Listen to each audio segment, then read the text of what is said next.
Daily 1000 followers ನಾನು first day ಇಂದಾನೆ earn ಮಾಡಿದೆ. ವಾಚ್ ಟೈಮ್ ಅಂದ್ರೆ ಏನು, ರಿಟೆನ್ಷನ್ ಅಂದ್ರೆ ಏನು, ಕಂಟೆಂಟ್ ಕ್ರಿಯೇಷನ್ ಅಲ್ಲಿ ಫಸ್ಟ್ ನಿಮ್ಗೆ ಬೇಕಾಗಿರೋದು ಮೈಂಡ್ ಸೆಟ್. ಅಂದ್ರೆ ನಿಮ್ಮ ಒಂದು ಮೈಂಡ್ ಸೆಟ್ ನ ಚೇಂಜ್ ಮಾಡ್ಕೊಳ್ರಿ, ನಿಮ್ ಇಡೀ ಲೈಫ್ ನ ಚೇಂಜ್ ಮಾಡ್ಕೊಬಹುದು. Here we go.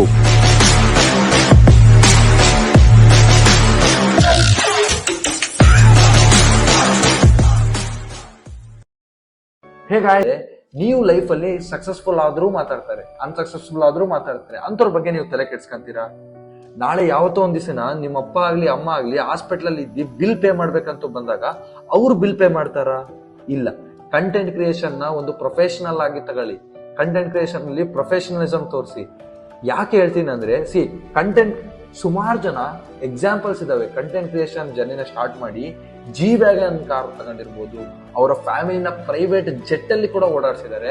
Best example ಅಂದ್ರೆ ಸೌರವ್ ಜೋಶಿ ಅಂತ ಒಬ್ಬ ಇಂಡಿಯನ್ ಫೇಮಸ್ ಡೈಲಿ ವ್ಲಾಗರ್. ಅವ್ರ ಅಮ್ಮ ಸಮೇತ ಅವನಿಗೆ ಅಪೋಸ್ ಮಾಡ್ತಾರೆ. ಪೇರೆಂಟ್ಸ್ ಏನಂದ್ರೆ, ಪೇರೆಂಟ್ಸ್ಗೆ ಇದ್ರ ಬಗ್ಗೆ ನಾಲೆಜ್ ಇಲ್ಲ. ಅವ್ರ ಸುತ್ತಮುತ್ತ ಇರೋರೆಂತವ್ರು ಡಾಕ್ಟರ್ಸ್ ಇಂಜಿನಿಯರ್ ಮಾಡ್ತಿರ್ತಾರಲ್ಲ, ಅವ್ರ ಅಪ್ಪಗಳಿದ್ದಾರೆ. ಅವಾಗ ಏನನ್ಸುತ್ತೆ, ನನ್ನ ಮಗನೂ ಒಬ್ಬ ಡಾಕ್ಟರ್ ಆಗ್ಬೇಕು, ಇಂಜಿನಿಯರ್ ಆಗ್ಬೇಕು ಅಂತ ನಿಮ್ಮ ಪೇರೆಂಟ್ಸ್ಗೆ ಒಂದು ಇಂಟೆನ್ಷನ್ ಬರುತ್ತೆ. ಬಟ್ ಅವ್ರಿಗೆ ಇದ್ರ ಬಗ್ಗೆ ಗೊತ್ತಿಲ್ಲ. ನಮ್ಮ ಪೇರೆಂಟ್ಸೇ ಆಗ್ಲಿ, ಸ್ಟಾರ್ಟಿಂಗ್ ನಾನು ವಿಡಿಯೋ ಮಾಡಿದಾಗ ಈ ವಿಡಿಯೋ ಮಾಡೋದ್ರಿಂದ ನಿನ್ಗೇನ್ ಬರುತ್ತೆ, ಏನಕ್ಕೆ ಮಾಡ್ತೀಯ, ಮಾಡಬೇಡ ಅಂತ ಹೇಳಿದ್ರು. ನಾನು ಅದು ಏನಕ್ಕೂ ತಲೆ ಕೆಡ್ಸ್ಕೊಂಡಿಲ್ಲಂಗೆ ವಿಡಿಯೋ ಮಾಡಿದ್ದಕ್ಕೆ ಇವತ್ತು ನಿಮ್ಮ ಹತ್ರ ದೊಡ್ಡ ದೊಡ್ಡ ಬ್ರ್ಯಾಂಡ್ ಕೊಲಾಬ್ರೇಷನ್ಸ್ ಬರ್ತಿದ್ದಾರೆ. ಎಷ್ಟೋ ಬ್ರ್ಯಾಂಡ್ ಕೊಲಾಬ್ರೇಷನ್ಗೆ ನಾನು ಪೇಡ್ ಪ್ರಮೋಷನ್ ಮಾಡ್ತಿದ್ದೀನಿ. ಅದನ್ನೆಲ್ಲ ನೋಡಿ ನಮ್ಮ ಪೇರೆಂಟ್ಸೇ ಸಪೋರ್ಟ್ ಮಾಡ್ತಿದ್ದಾರೆ. ಇವಾಗ ಇದು ಮಾಡು, ಅದು ಮಾಡು, ನಿನ್ಗೆ ಒಳ್ಳೆ ಕ್ಯಾಮ್ರಾ ಬೇಕಾ, ಒಳ್ಳೆ ಲೈಟಿಂಗ್ ಬೇಕಾ ಅಂತ ಅವರೇ ಕೇಳ್ತಾರೆ. ನೀವು ಅದನ್ನ ಪ್ರೂವ್ ಮಾಡಬೇಕು, ನನ್ನಲ್ಲೂ ಒಂದು ಎಬಿಲಿಟಿ ಇದೆ ಅಂತ ನಿಮ್ಮ ಪೇರೆಂಟ್ಸ್ಗೆ. ಅವಾಗ ಅವರು ಅಕ್ಸೆಪ್ಟ್ ಮಾಡ್ತಾರೆ. ಕನ್ನಡ ಕಂಟೆಂಟ್ ಕ್ರಿಯೇಟರ್ಸ್ ಅಲ್ಲಿ ನೀವು ನೋಡೋದಾದ್ರೆ, ನಮ್ಮ ಸ್ಯಾಮ್ಸಂಗ್ ಬ್ರೋ ಆದ್ರೂ ಆಗಿರ್ಲಿ, ನಮ್ಮ ಡಾಕ್ಟರ್ ಬ್ರೋ ಆದ್ರೂ ಆಗಿರ್ಲಿ, ಅವರು ಸ್ಟಾರ್ಟಿಂಗ್ ಇನಿಷಿಯಲ್ 0 ಇಂದ ಸ್ಟಾರ್ಟ್ ಮಾಡಿ ಇವತ್ತು ಕರ್ನಾಟಕದಲ್ಲಿ ಒಂದು ಬ್ರ್ಯಾಂಡ್ ತರ ಕ್ರಿಯೇಟ್ ಮಾಡಿದ್ದಾರೆ, ಒಂದು ಒಳ್ಳೆ ಹೆಸರು ಮಾಡಿದ್ದಾರೆ. ಸುಮಾರು ಜನ ಹುಡುಗಿಯರಲ್ಲೂ ಸಮೇತ ವ್ಲಾಗರ್ಸ್ ಆಗಲಿ ಒಳ್ಳೊಳ್ಳೆ ಬಹಳ ಕಷ್ಟಪಟ್ಟು ಆ ಹಂತದಲ್ಲಿ ಬಂದಿರ್ತಾರೆ. ಕಂಟೆಂಟ್ ಕ್ರಿಯೇಷನ್ ಅನ್ನೋದು ಇನಿಷಿಯಲ್ ಡೇಸ್ ಅಲ್ಲಿ ತುಂಬಾನೇ ಕಷ್ಟ ಆಗುತ್ತೆ. ಆದ್ರೆ ಬರ್ತಾ ಬರ್ತಾ ಯಾವಾಗ ನಿಮಗೆ ಒಂದು ಸಕ್ಸಸ್ಫುಲ್ ಕಂಟೆಂಟ್ ಕ್ರಿಯೇಟರ್ ಆಗ್ತಿರೋ ಅವಾಗ ನಿಮ್ ಲೈಫ್ ಈಸಿ ಆಗುತ್ತೆ. ಎಷ್ಟೋ ಜನಗಳ 1 ಮಂತ್ ಸ್ಯಾಲರಿ ನಿಮ್ಮ ಒಂದು ವಿಡಿಯೋ ಬ್ರ್ಯಾಂಡ್ ಕೊಲಾಬ್ರೇಟ್ ಇಂದ ಬರುತ್ತೆ.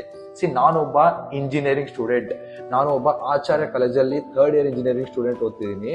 ನಾನು ಚಾರ್ಜ್ ಮಾಡೋ ಬ್ರ್ಯಾಂಡ್ ಕೊಲಾಬ್ರೇಟರ್ಸ್, ನಾನು ಇವಾಗ ಮುಂದೆ ಒಂದು ಜಾಬ್ ಹೋಗ್ತೀನಿ, ಸ್ಟಾರ್ಟಿಂಗ್ ಅಲ್ಲಿ ಇನಿಷಿಯಲ್ ಸ್ಯಾಲರಿ ಎಷ್ಟಿರುತ್ತೋ ಅಷ್ಟು ನನಗೆ ಒಂದು ಬ್ರ್ಯಾಂಡ್ ಇಂದ ಬರ್ತಿದೆ.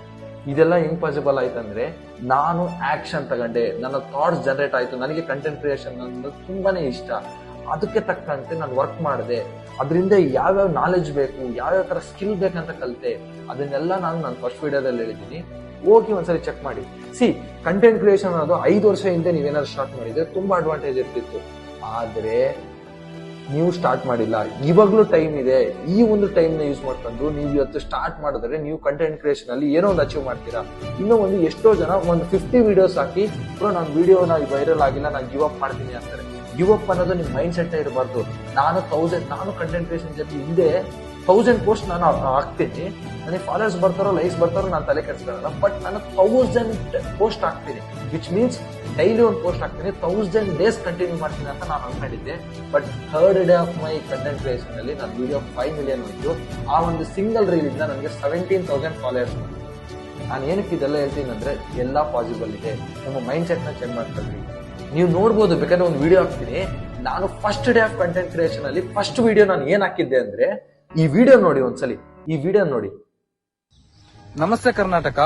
ಈ ವಿಡಿಯೋ ಯಾರ್ಯಾರು ಕಂಟೆಂಟ್ ಕ್ರಿಯೇಷನ್ ಸ್ಟಾರ್ಟ್ ಮಾಡಬೇಕು ಅನ್ಕೊಂಡಿದ್ದೀರೋ ಅವರಿಗೆ, ಸುಮಾರು ಜನಕ್ಕೆ ನಾನೊಬ್ಬ ಒಳ್ಳೆ ಇನ್ಫ್ಲುಯೆನ್ಸರ್ ಆಗ್ಬೇಕು, ನಾನೊಬ್ಬ ಒಳ್ಳೆ ಕಂಟೆಂಟ್ ಕ್ರಿಯೇಟರ್ ಆಗ್ಬೇಕು ಅಂತ ತುಂಬಾನೇ ಆಸೆ ಇರುತ್ತೆ. ಆದ್ರೆ ಸುಮಾರು ಕಾರಣಗಳಿಂದ ನನ್ನ ಹಿಂದೆ ಬ್ಯಾಕ್ ಗ್ರೌಂಡ್ ಚೆನ್ನಾಗಿಲ್ಲ, ನನ್ನ ವಾಯ್ಸ್ ಚೆನ್ನಾಗಿಲ್ಲ, ನೋಡಿದವ್ರು ಏನ್ ಅನ್ಕೊಂತಾರೆ ಅಂತ ಸುಮಾರು ಕಾರಣಗಳಿಂದ ಅವ್ರ ಕಂಟೆಂಟ್ ಕ್ರಿಯೇಷನ್ ಜರ್ನಿನ ಸ್ಟಾರ್ಟೇ ಮಾಡೋದಿಲ್ಲ. ಇದೇ ತರಾನೇ ನಾನು 1 ವರ್ಷ ಡಿಲೇ ಮಾಡಿದ್ದೀನಿ.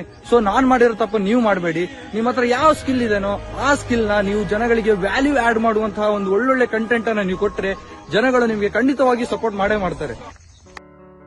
ಈ ವಿಡಿಯೋದಲ್ಲಿ ನೀವು ನೋಡಿರ್ಬೋದು, ನನ್ನ ಇಂಟೆನ್ಷನ್ಸ್ ಕ್ಲಿಯರ್ ಇತ್ತು. ಅಂದ್ರೆ ಇವತ್ತು ನಾನು ಫಸ್ಟ್ ವಿಡಿಯೋ ಹಾಕ್ತಿದ್ದೀನಿ, ನನ್ನ ಬ್ಯಾಕ್ ಗ್ರೌಂಡ್ ಸರಿ ಇಲ್ಲ, ಅದ್ ಸರಿ ಇಲ್ಲ, ಇದು ಸರಿ ಅಂತ ಇಷ್ಟು ದಿನ ಡಿಲೇ ಮಾಡಿದ್ದೀನಿ.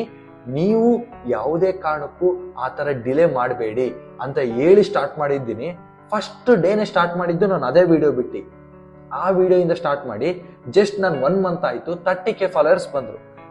ಆಕ್ಷನ್ಸ್ ತಗೊಬೇಕನ್ನೋದು ಅದಕ್ಕೆ. ಮತ್ತೆ ಬೇರೆಯವರಿಗೆ ಕಂಪ್ಯಾರಿಸನ್ ಮಾಡ್ಕೊಂಬೇಡಿ. ನಿಮ್ ಪ್ರತಿಯೊಬ್ಬರ ಲೈಫ್ ಜರ್ನಿನೂ ಸೇಮ್ ಇರಲ್ಲ.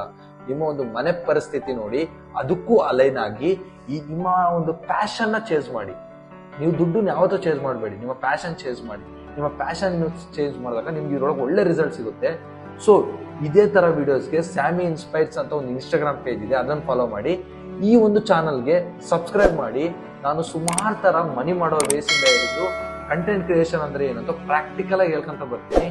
ಸೊ ಇದರಿಂದ ನಿಮ್ಗೆ ಏನಾದ್ರು ಯೂಸ್ ಆಗಿದ್ರೆ ಒಂದೇ ಒಂದು ಲೈಕ್ ಕೊಟ್ಟು ಸಪೋರ್ಟ್ ಮಾಡಿ. Thank you so much.